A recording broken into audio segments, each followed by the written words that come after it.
Hi guys! Welcome back to our channel. At habang namamahinga ako dito ngayong hapon, napansin ko yung ating giant photos. Hindi ko alam kung matatanaw nyo dito.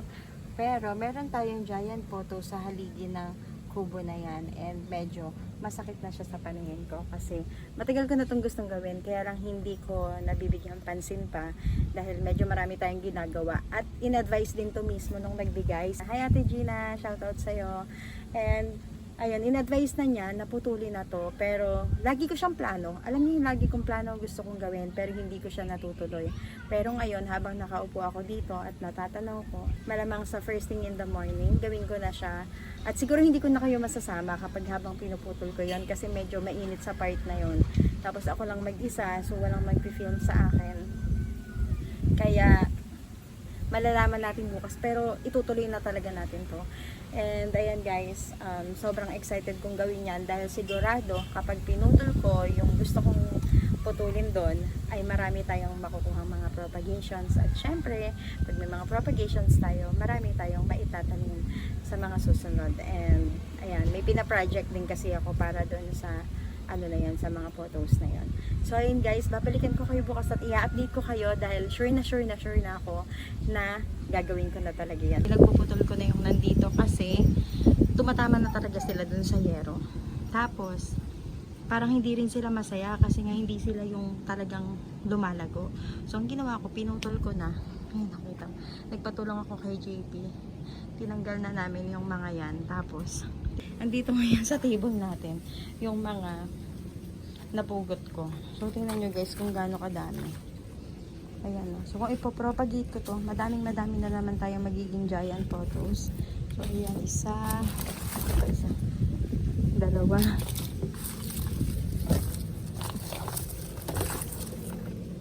Guys, tingnan nyo yung nangyari sa kanila. Diba hindi maganda? So tatlo, apat,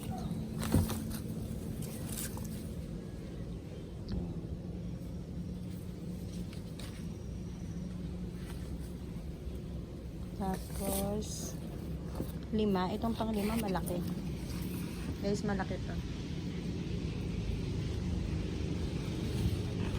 Tapos meron ako kaninang pinugot pa, tingnan nyo dito kasi biglang may customer kami kanina kaya nilagay dito ni Ate Joy. Nagulat kasi kami sa customer. Ito yung unang-una kong tinanggal kanina. At yan, ipopropagate natin tong mga to. At siguradong madami na naman tayong giant photos. Yan o, diba? Nakakatuwa. So ito, tatanggalin natin lahat ng mga ano nito, dahon. Tapos ikakat natin katulad ng ginawa ko nung unang bigay sa akin ni Ate Gina. So yun yung gagawin natin. At siguro iwa-waterproof ako muna sila hanggat iniisip ko kung saan ko sila itatanim ulit. Kasi gusto ko ulit sa mga gilid-gilid. Ganun. Eh, wala pa akong maisip na yun. Tsaka sobrang init pa guys. Kaya siguro tatanggalin muna natin tong mga dahon nito. Tapos puputol-putulin natin. Tapos tsaka na natin isipin kung saan natin ilalagay. So, hey guys. Itong ano lang to guys ha, itong photos lang na to dito, yan lang yung natanggalan ko. Pero lahat ng photos dito, katulad ng malalaki na yan, ayan, hanggang dun sa dulo, wala pa akong binabawas.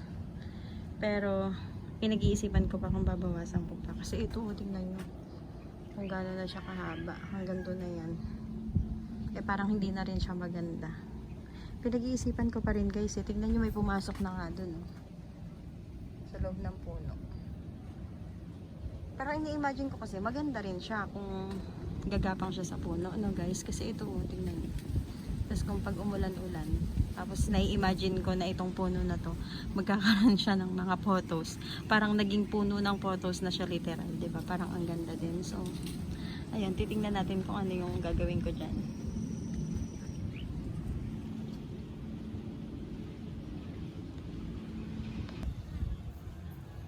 Guys, kumuha na ako ng chopping board. I-chop na natin ito.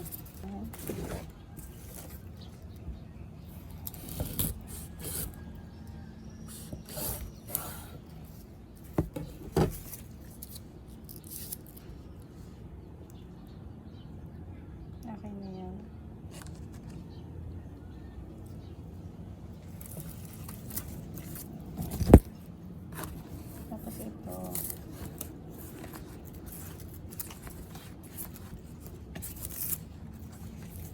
Basta may ugat siya, guys.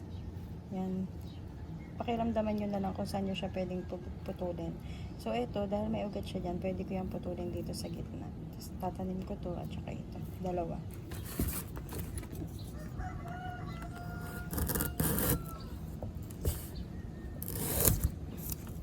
So yun guys, pinagpatuloy ko lang yung ginagawa natin kanina. Pinagputol-putol ko yung mahahabang cuttings na nakuha natin.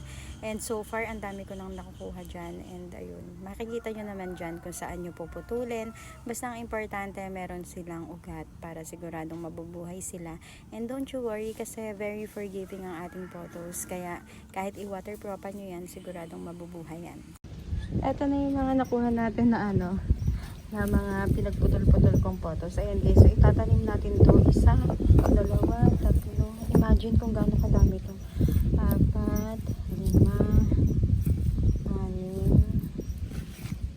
8, 9, 10, 11, 12, 13, 14, 15, 16, 17, 18, 19, 20, 21 cuttings to guys. And gusto ko sana talaga to ilagay sa mga hanggang dun sa harap. Kaso ang hirap ngayon ng tubig talaga kasi sobrang init dito sa amin ngayon. And naiisip ko siguro pwede naman sa paso muna. Tapos pag tag-ulan na, bala ko rin magbigay nito kay kuya dun sa lupa naming magkakapatid sa lugar ni kuya. Para kahit wala pa ako dun, di pa ako nakakalipat, meron ng mga halaman na mabubuhay doon. So, ayun. Siguro gano'n na lang muna gagawin ko. Tatanim ko na muna to sa mga paso na maliliit. Tapos, tsaka na lang natin doon dalhin. So, ayun guys. Sobrang excited ko kasi naalala ko nung unang nagkaroon ako ng giant photos. Ganito din yung ginawa ko. Nag-chop-chop lang ako nung binigay sa akin ni Ate Gina. At nag-start ako ng 5 cuttings lang. Tapos, naging 4 kasi binigay ko kay Rexy yung isa. Pero ngayon, sa isang putol ko ng mga photos natin, nakapag-produce na agad tayo ng 20 cuttings na yan. Tignan nyo yung naging itsura nung natin, nung photos natin, nung tinanggal ko yun nandun sa dulo. Tapos tingnan nyo yung mga dahon niya, hindi na din talaga presentable, no? Kasi tingnan nyo, puro sira, and expected ko na rin naman yan. Syempre, sa pangit talaga ng panahon ngayon. And ang iniisip ko, kalbuhin ko na lang yan. Medyo pangit nga lang. Ano sa palagay nyo, guys? Okay lang ba na ganyan siya pero ganyan naman yung dahon, or tanggalin ko na lahat kasi sisibol naman yung mga bagong dahon niya. Dahil usapang photos naman tayo, etong mga nandito ko na photos na yan, siguro in no time, hindi ko siguro mabavlog to, pero balak ko na rin silang putulin yung mga sobrang haba doon kasi hindi na rin naman talaga sila, parang hindi na rin sila maganda doon sa may dulo. Ayun.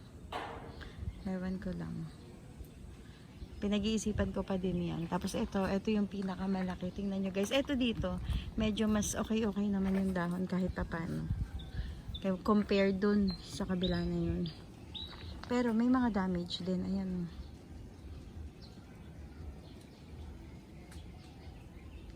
Pero grabe yung laki ng dahon guys. No? Tingnan nyo naman. Kung ilang kamay ko yan. Ang ganda. Super giant talaga. And ayan guys.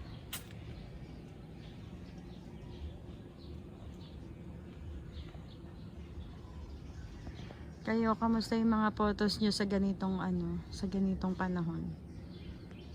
Sana okay lang sila. And ang kagandahan nga dito, dahil very forgiving tong mga photos natin. Kahit tanggalin natin yung mga dahon yan, tutubo at tutubo yan ng bago at mas magagandang dahon. Diba? Ang lalaki no guys. Halos kasing taas na siya nung bubong ng kubo natin doon sa kabila. Sa bagay, pati yung bubong para dito, mas mataas pa siya yun.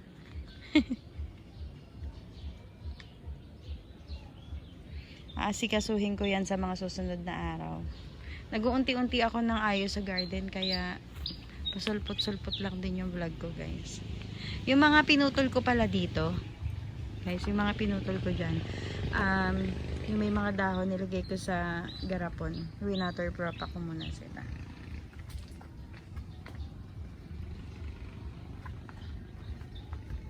Grabe talaga, no? Sayang. Ang ganda pa naman ng kulay.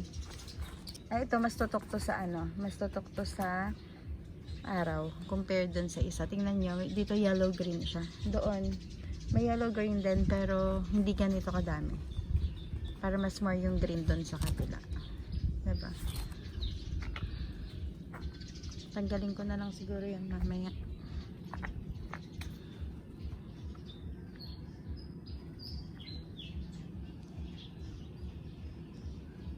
Balik ano na naman ako, balik Kubo kasi ito yung pinakamagandang spot sa akin kapag nagba-vlog ako. And dito medyo hindi nakakasilaw.